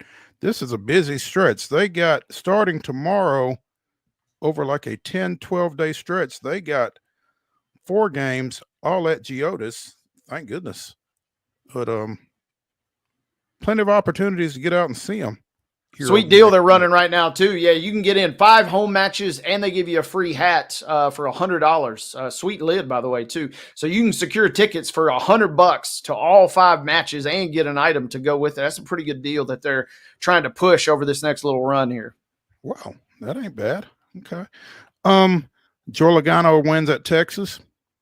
And one of the first folks to congratulate him was Chipper Jones.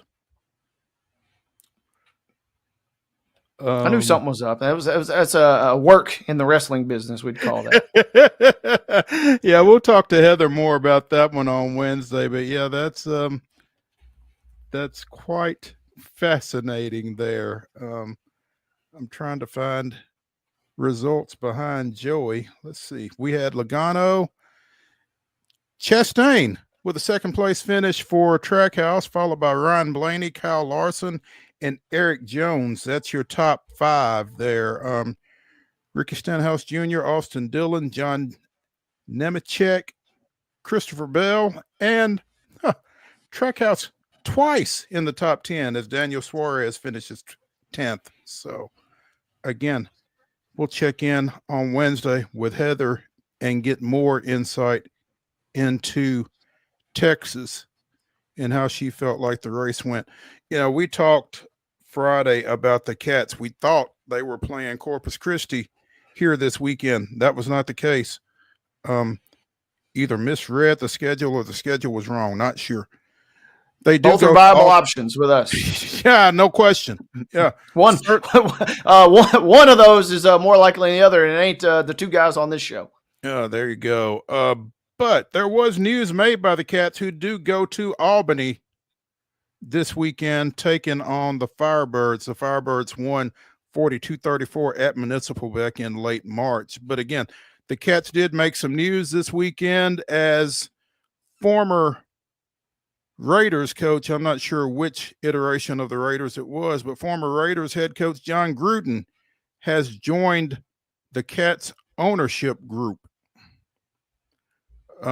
Will have consulting and advisory roles in all aspects of the team's football and business operations, according to an article on the Nashville Post by friend of the show, John Glennon. So, John Gruden. If he gives a speech to the Cats like he did to the Wisconsin football team at their spring day a couple weeks ago, the Cats are going to go undefeated the rest of the way. It's almost saying. Certainly something to look forward to.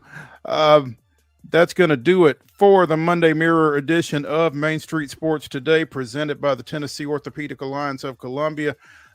Come back with us tomorrow at 2:00. We should have Chip Walters, the Blue Raider voice, and we'll see who else we can come up with between now and then. So, again, 2:00 tomorrow. We'll see y'all. Have a great day.